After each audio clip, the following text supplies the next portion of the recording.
विषय संकल्पादिभ्रमान्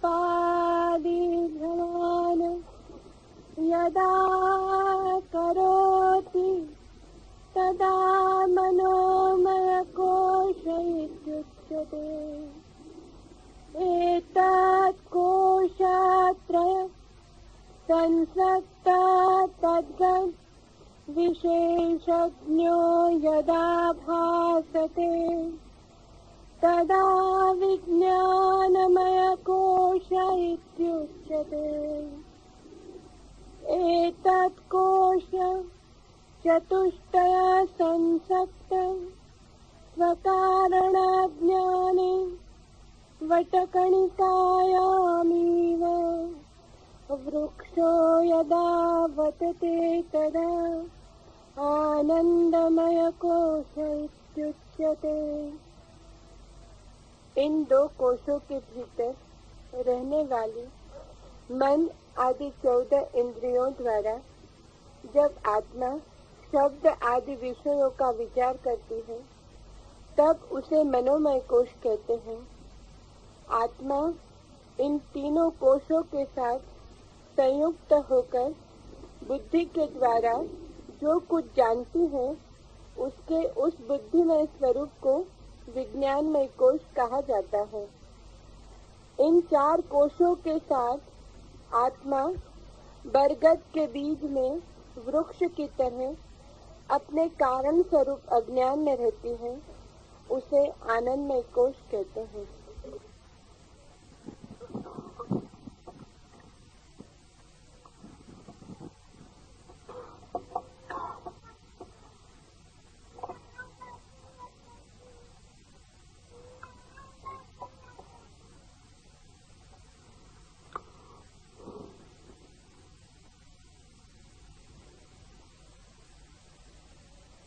पहला शरीर है स्थूल भौतिक, अन्य में।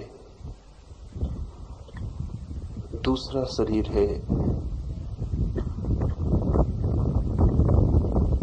प्राण में ऊर्जा शरीर। इन दो की सुबह हमने बात की।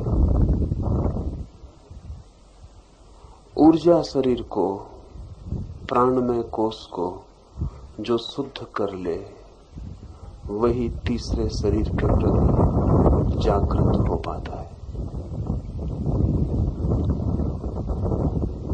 एक परत पारदर्शी हो जाए तो दूसरी परत की झलक शुरू हो जाती।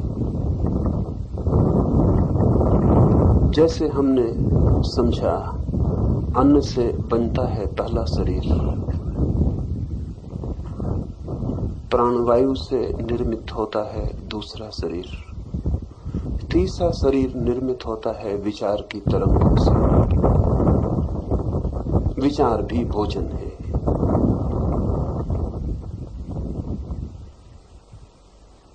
विचार भी वस्तु है।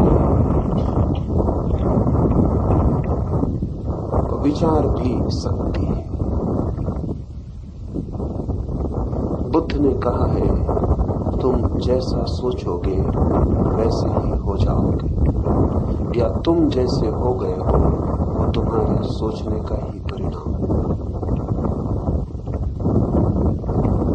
मन तक ये बात सही है, मनोमय कोष तक ये बात सही है, और बुद्ध का ये वक्तव्य सही है क्योंकि जिनसे उन्होंने कहा होगा उन्हें मन के पार का और कुछ भी पता नहीं।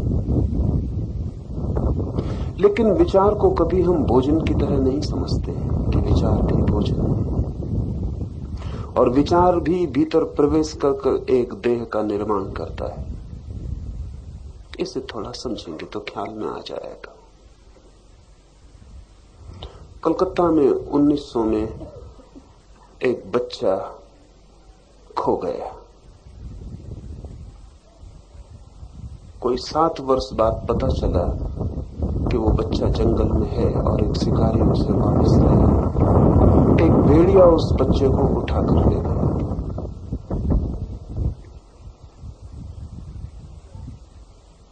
बहुत कोशिश की गई उस बच्चे को आदमी बनाने की बहुत मुश्किल हुआ। वो 4 हाथ पैर से चलता था जैसे भेड़िए चलते हैं, आवाज करता था जैसे भेड़िए करते हैं, भेड़िए जैसा ही खूंखार भी हो गया था, उतनी ही तेजी दौड़ भी ले लेता था, लेकिन रीढ़ के बल खड़ा करना उसे मुश्किल गया। मन उसका विकसित ही न हुआ था क्योंकि मन को कोई भोजन न मिला था। बहुत चेष्टा में वो बच्चा मर गया। ऐसा 3-4 बार हुआ। अभी कोई 10 वर्ष पहले उत्तर प्रदेश में फिर एक बच्चा 14 वर्ष का भेड़ियों से वापस लाया गया। 14 वर्ष तो काफी उम्र है, लेकिन वो एक शब्द भी नहीं बोल सकता था और 6 महीने कोशिश करके सिर्फ उसे उसका नाम बोलना सिखाया जा सका, राम। उसका नाम रख लिया था राम, तो उसे 6 महीने कोशिश करके सिर्फ इतनी आवाज सिखाई जा सके। वो बच्चा भी मर गया। स्वस्थ लाते हैं, लेकिन वो बच्चा भी सारा इंतजाम करके भी जिंदा नहीं रखा जा सका, क्योंकि अब मन को पैदा करना उसे इतना दुष्कर हुआ और आदमी बनना इतना कठिन मालूम हुआ, क्योंकि मनोमय कोश ही विकसित नहीं हो पाया। आप एक भाषा बोलते हैं, वो भोजन है जो आपको बचपन से दिया गया। दूसरे घर में बड़े होते दूसरी भाषा बोलते हैं, गहरी परत बन जाती है। मेरे एक मित्र जर्मनी में थे 20 वर्षों तक, बहुत कम उम्र में भारत से चले गए। उनकी मातृभाषा मराठी है, वो भूल गए। 20 वर्ष जर्मन बोलते बोलते उन्हें मराठी का कोई ख्याल ही नहीं रहा। पढ़ भी नहीं सकते, बोल भी नहीं सकते, समझ भी नहीं सकते। फिर अचानक एक दुर्घटना हुई और वो बीमार पड़े। उनके भाई यहां से जर्मनी गए। जिस अस्पताल में उनको भर्ती किया था, उस अस्पताल के लोगों ने प्रार्थना की उनके भाई को कि आप रुक जाएं। वैसे अस्पताल का नियम नहीं कि कोई यहां रुके रात, लेकिन आपको रुकना ही पड़ेगा, क्योंकि जब भी तुम्हारे भाई बेहोशी में बोलते हैं तो पता नहीं किस भाषा में बोलते हैं। जब होश में बोलते हैं तब तो जर्मन में बोलते हैं। भाई चकित हुए, जब वो उनका भाई बेहोशी में बोलता था तो मराठी में बोलता था। होश में मराठी समझ नहीं आती थी, बेहोशी में मराठी ही बोलता था, जर्मन नहीं बोल सकता था। बेहोशी में जर्मन समझ भी नहीं सकता था।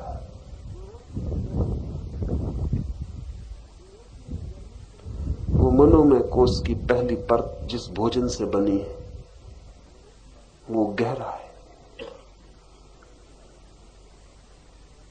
इसलिए आदमी कितनी ही कोई दूसरी भाषा सीख ले, कभी भी ठीक मातृभाषा की गहराई उपलब्ध नहीं हो पाती। असंभव है, कोई उपाय नहीं है, क्योंकि जो परत पहली बन गई है मनोमय कोश में, अब वो पहली ही रहेगी। अब सब परतें उसके बाद ही निर्मित होंगी। भाषा है, शब्द है, विचार है, इनसे एक देह हमारे भीतर निर्मित होती है। जितना सुसंस्कृत और सुशिक्षित व्यक्ति होता है उतनी बड़ी मनोमय देह होती है।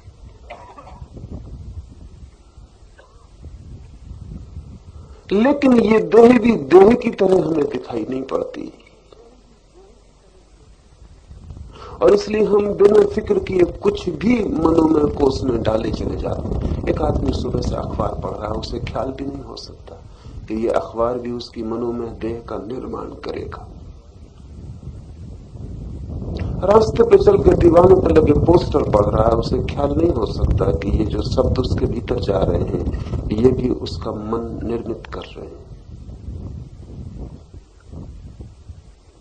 हम अपने मन के निर्माण में इतने असावधान हैं, इसलिए हमारी जिंदगी एक उपद्रव है। अगर इतनी ही असावधानी हम शरीर के निर्माण में भी बरतें तो शरीर भी एक उपद्रव हो जाए। हम कंकड़ पत्थर नहीं खाते, लेकिन जहां